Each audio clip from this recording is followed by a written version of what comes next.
This message comes from Edward Jones, where they believe rich is about taking care of what gives your life meaning. That's why your financial advisor personalizes your plan to help you preserve your progress and create something that lasts. Let's find your rich. Edward Jones, member SIPC. This is Planet Money from NPR.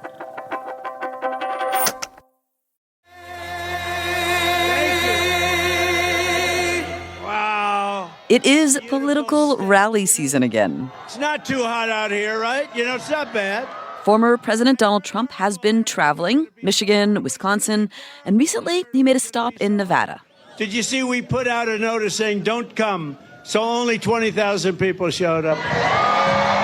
And like pretty much every Trump rally, this open border, so many bad things, but this open border situation where you're allowing millions and millions of people to flood our country. Immigration comes up pretty quickly. Virtually 100% of the new jobs under Biden have also gone to illegal aliens. Did you know that?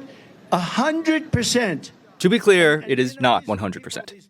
But Trump doesn't just claim that immigrants are taking jobs from Americans. He says they're also making wages go down.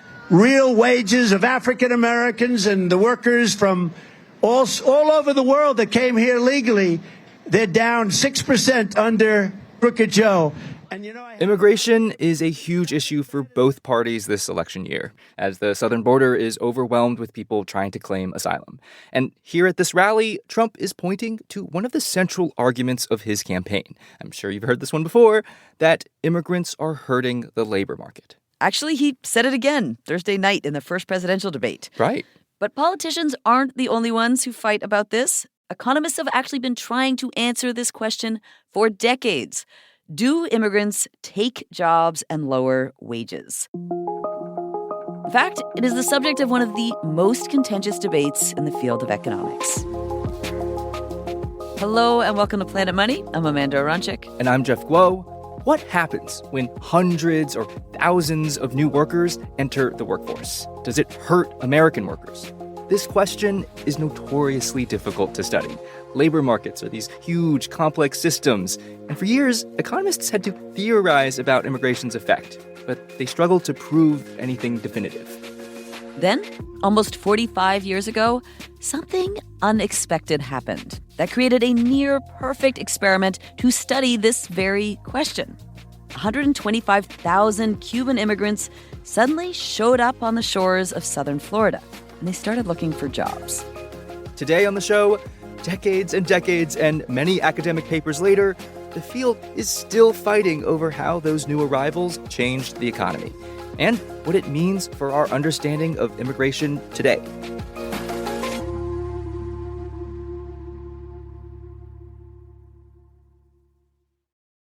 Support for this podcast and for Planet Money Summer School comes from Capital One. With no fees or minimums on checking accounts, it's no wonder the Capital One bank guy is passionate about banking with Capital One. If he were here, he wouldn't just tell you about no fees or minimums. He'd also talk about how Capital One cafes are open 7 days a week to handle your banking needs. It's pretty much all he talks about, in a good way. What's in your wallet? Terms apply. See CapitalOne.com/bank. Capital One N.A., member FDIC. This message comes from Schwab. With the new Schwab Teen Investor account, teens can gain hands-on investing experience. It's co-owned by you and your teen, so you can monitor the account while your teen learns how to invest and manage money. Learn more at schwab.com. The story of this natural experiment that completely changed our understanding of immigration's effect on the economy, it begins April 1980 in Cuba. Fidel Castro has been dictator for around 2 decades, and the promise of the revolution is starting to fade. The economy is on the decline, people are being sent to prison for all sorts of small infractions, and if you want to leave Cuba, you need an exit visa, which in 1980 was nearly impossible to get. So one way that people were trying to get out of the country was to somehow get inside a foreign embassy and to claim asylum. But the Cuban police would try to stop them. Then, one day, a few guys commandeer a bus and ram past security and through the gates of the Peruvian embassy in Havana. And once the gates have been busted down, thousands of other Cubans join them. In Havana today, the strange story of the Embassy of Peru continued. As many as 10,000 Cubans squatting on the embassy lawn, seeking permission to leave. Now, Castro, he saw these people as disloyal, not committed to his communist revolution. So he's like, fine, you want to go? Go. He announces that anyone can leave Cuba, as long as they can get picked up in a boat at the port of Mariel. Cuba, the Bay of Mariel, 25 miles west of Havana. This morning, nearly 200 Cubans were being loaded onto 4 boats bound for Florida. Over the next few months, hundreds, then thousands of Cubans pile into boats to make the journey to Florida, an event that would come to be known as the Mariel Boatlift. It is an all-too-familiar sight, a motley assortment of boats awaiting a turn at dock space, customs, immigration. 110,000 crammed aboard anything that will float. By the time the governments of both countries agree to stop the flow of migrants, 125,000 Cubans have arrived in Florida. And a lot of them end up in Miami. Most are low-skilled workers with a high school diploma or less. And almost immediately, they're allowed to work. Which means that practically overnight, the workforce in Miami grew by about 8%.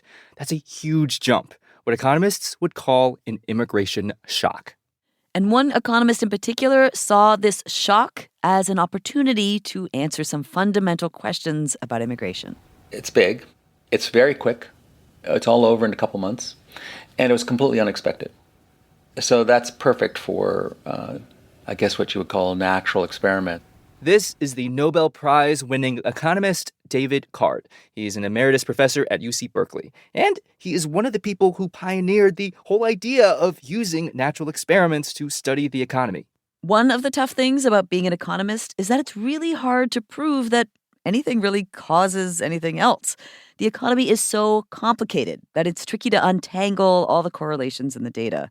And the economy is so big that you usually can't run what scientists call a randomized control trial.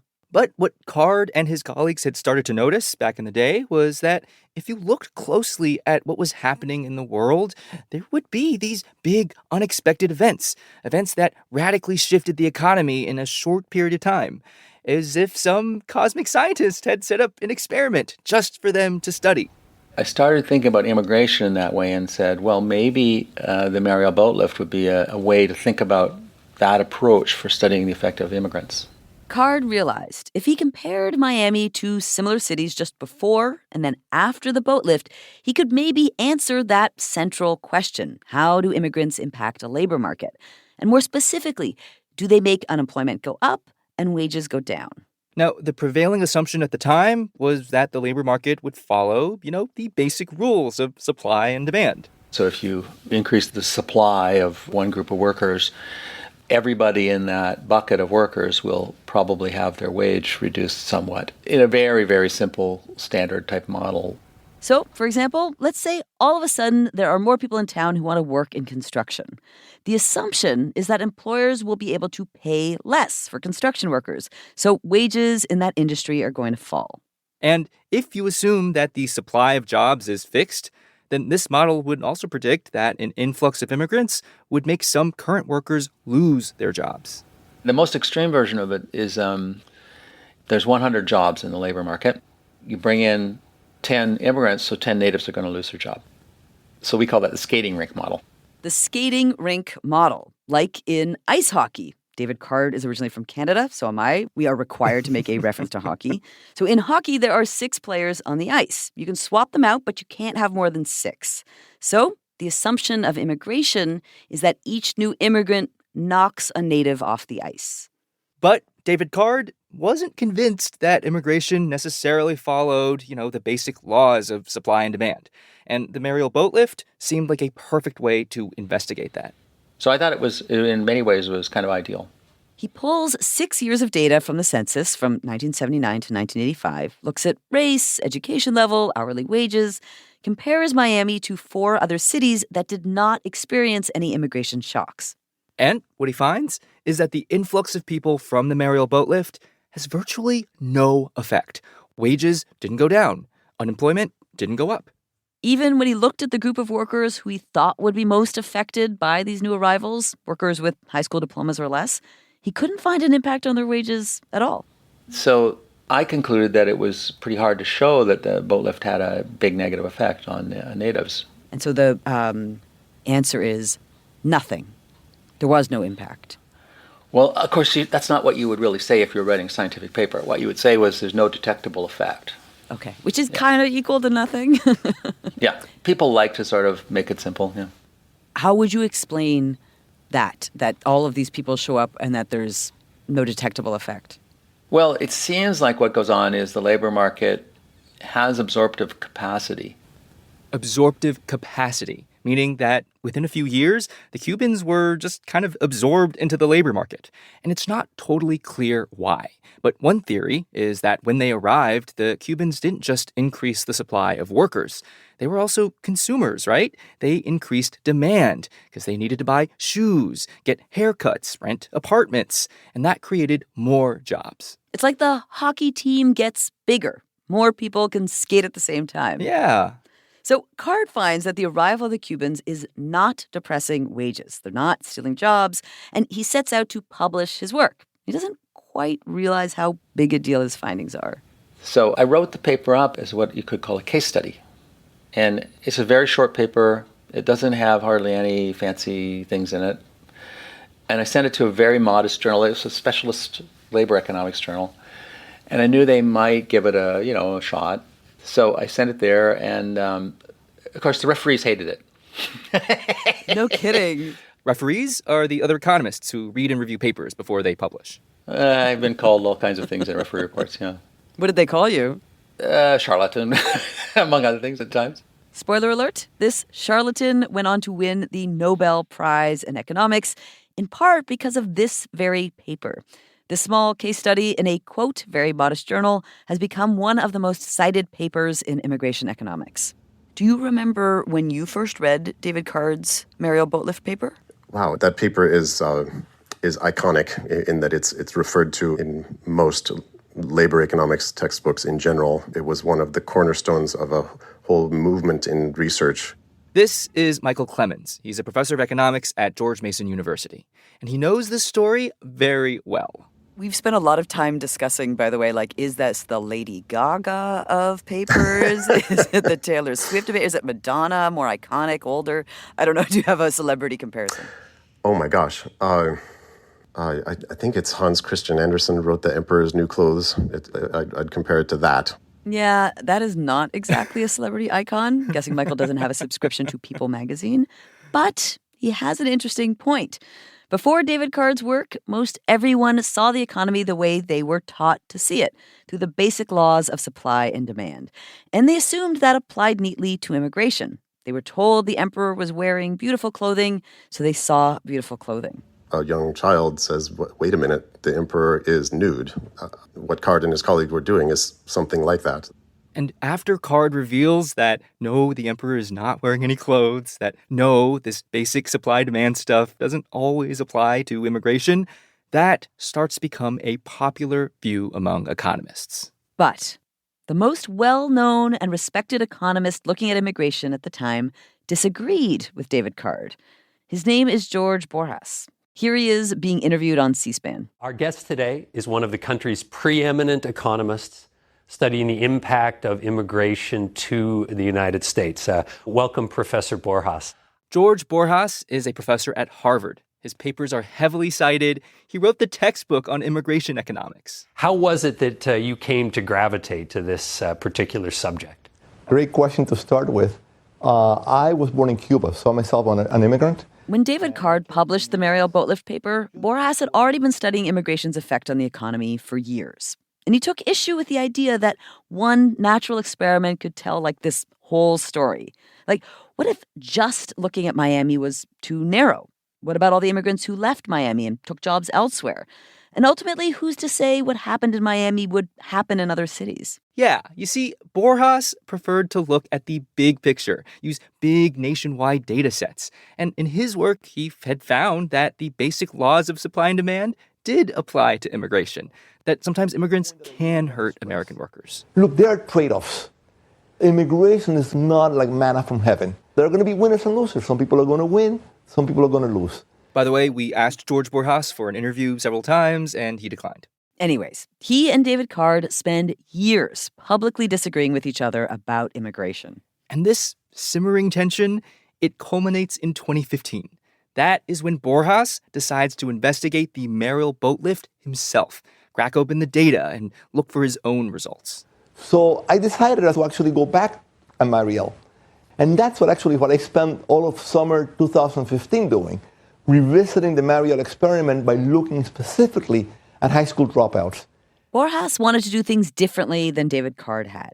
He thought Card had missed something, that he didn't look closely enough at the people who would be most affected by the new arrivals, people who were primarily lower skilled and less educated. So while Card had lumped high school graduates and dropouts together in his paper, Borjas wanted to look only at the people who hadn't finished high school. In other words, let's focus on what happened to the economic opportunities of high school dropouts. Remarkably enough, David Card did not do that. And remarkably enough, nobody else had done that in the last 25 years. And what he found was different. You see a remarkable drop in the wage of high school dropouts in Miami. You find the labor market impact is precisely what you would expect and what common sense tells you. You get a lot more low-skilled workers.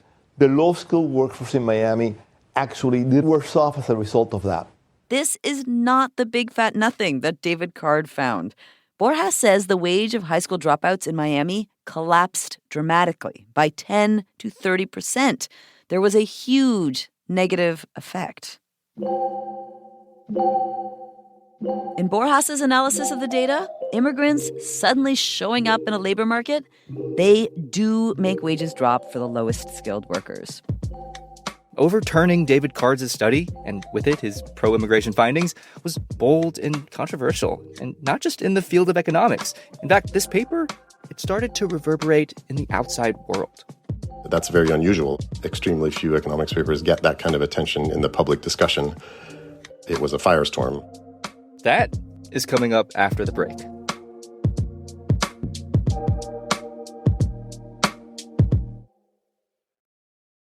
Support for this podcast and for Planet Money Summer School comes from Capital One. With no fees or minimums on checking accounts, it's no wonder the Capital One bank guy is passionate about banking with Capital One. If he were here, he wouldn't just tell you about no fees or minimums. He'd also talk about how Capital One cafes are open 7 days a week to handle your banking needs. It's pretty much all he talks about, in a good way. What's in your wallet? Terms apply. See CapitalOne.com/bank. Capital One N.A., member FDIC.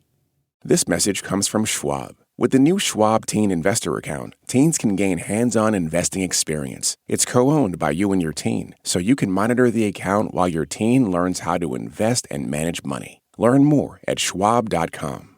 Support for this podcast and the following message come from Vanguard. Every day, shareholders meet to discuss important matters about the companies you invest in. Now you can make your voice heard too. Vanguard Investor Choice makes it easy to set your proxy voting preference for your eligible Vanguard index funds. Visit Vanguard.com/investor choice to learn more. Vanguard investors own shares of their index funds, and those funds own shares of the companies they invest in. Vanguard Marketing Corporation, distributor.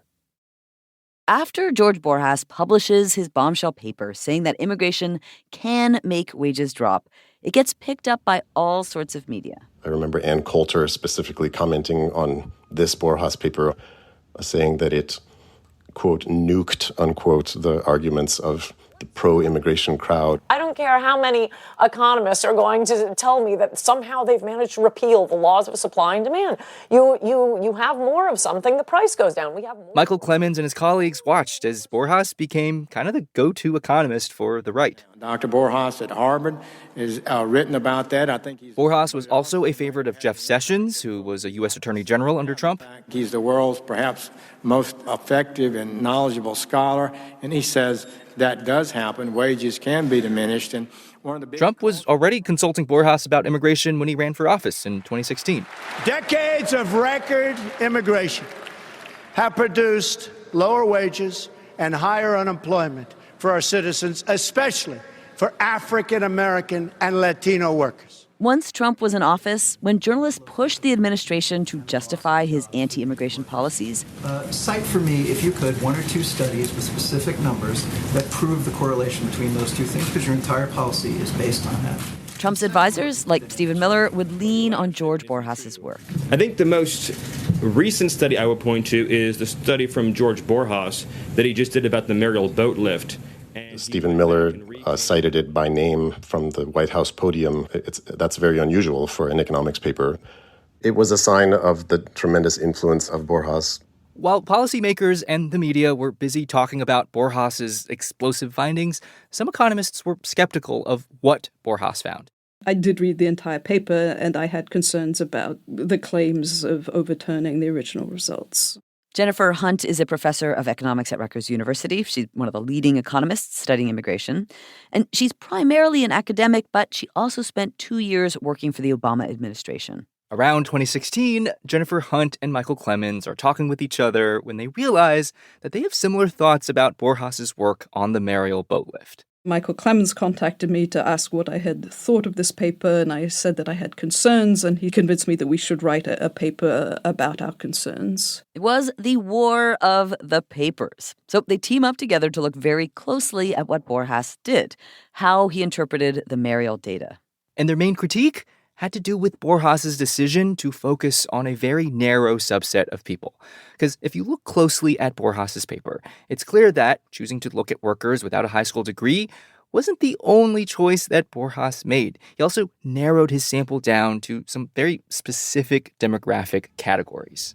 Men who are prime-age workers, basically 20s to 50s, and not teenagers, not older workers, who are not just low skill, that is, they don't have college degrees, but they don't even have high school degrees, and they're not Hispanic.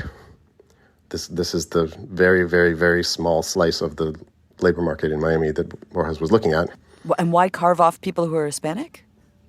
That's a great question.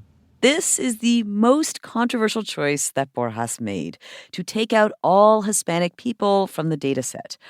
And the result of all this slicing and dicing of the data was an average sample size of 17 workers per year. Now, there are a few ways to understand this, because economists are always making these kinds of choices. When they want to make comparisons, they might slice up the data to make things more, apples to apples. Borjas argued that he took out Hispanic people to make the cities in his study more comparable. That was a choice, but Clemens argues that it was not a good choice. If you are analyzing the effects of Hispanic workers flooding into Miami, the very first place you would look would be for effects on other Hispanic workers. That's a universal finding of immigration economics. If there's going to be competition between new immigrants and other workers in any labor market, the very first place you would look at is other immigrants. So they would be the people, so I get it, they would be the people most impacted, is other Hispanic workers who are already there? Definitely. So at the very least, if you wanted to write a rigorous and transparent study, you would start by looking at the effects on Hispanic workers. Clemens and Jennifer Hunt publish, put their stake in the ground, and while there are apparently no chairs flying at conferences or actual fistfights, there are some bad feelings and maybe some reputational harm, which is pretty dramatic for economics. In fact, around this time, a movement was already underway to resolve these disputes within immigration economics. The National Academy of Sciences had decided to bring together the leading experts to try to come to a consensus. George Borjas was invited, as was Jennifer Hunt. It's exciting because it's a great thing to try to come to consensus. But how does one get to consensus? Like, do you vote? Do you just kind of debate? Well, you can't. Consensus means not voting because it means everyone needs to agree. Right. Good point. Right. This group of experts worked together for more than 2.5 years. They read all the most important papers. They debated. They argued. And some of the most contentious stuff, as you might have guessed, was about the impact of immigrants on wages. That was where we had, some discussions, shall we say, that were animated, I'll call them. But in the end, the experts, including Borjas, they did actually come to an agreement. The breakthrough in this issue was we came to a consensus that there's little or no impact of immigration to the US on average wages.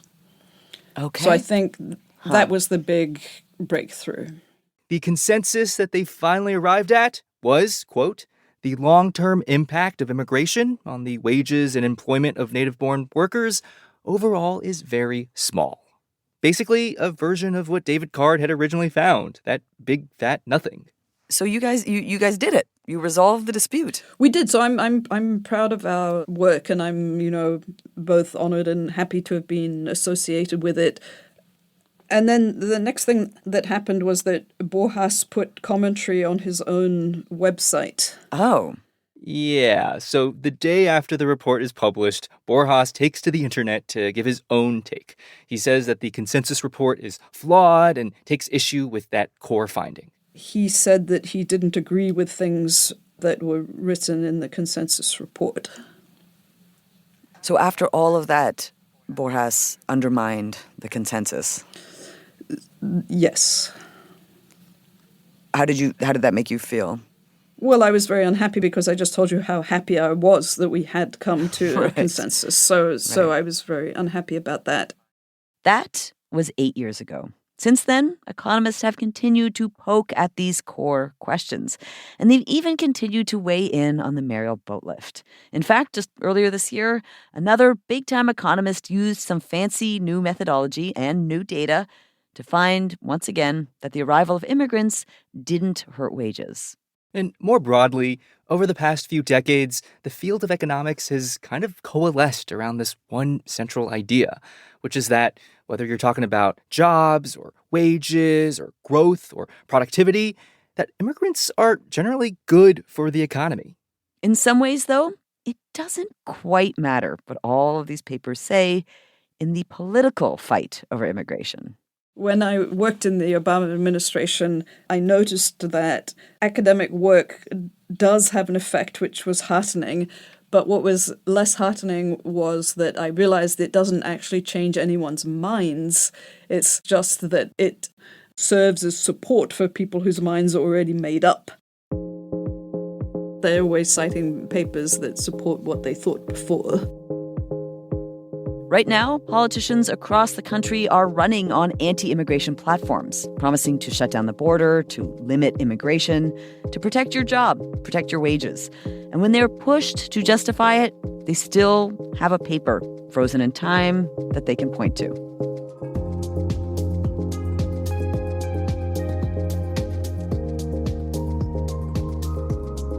Today's episode was produced by Willa Rubin and edited by Annie Brown.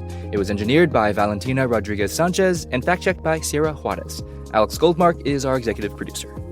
Special thanks this week to Professor Francine Blau, to Professor Joan Monras, to the Wolfson Archives, and to Connor O'Neill from NPR's White Lies podcast team. White Lies produced a series about the Mariel Boatlift. It is a great listen. You should go subscribe. It's amazing. I'm Amanda Aronczyk. I'm Jeff Guo. This is NPR. Thanks for listening.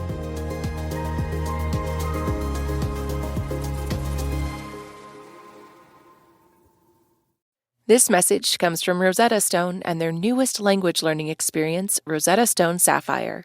Get unlimited access to all 25 Rosetta Stone languages and Sapphire learning tools. Visit rosettastone.com/NPR and receive 20% off.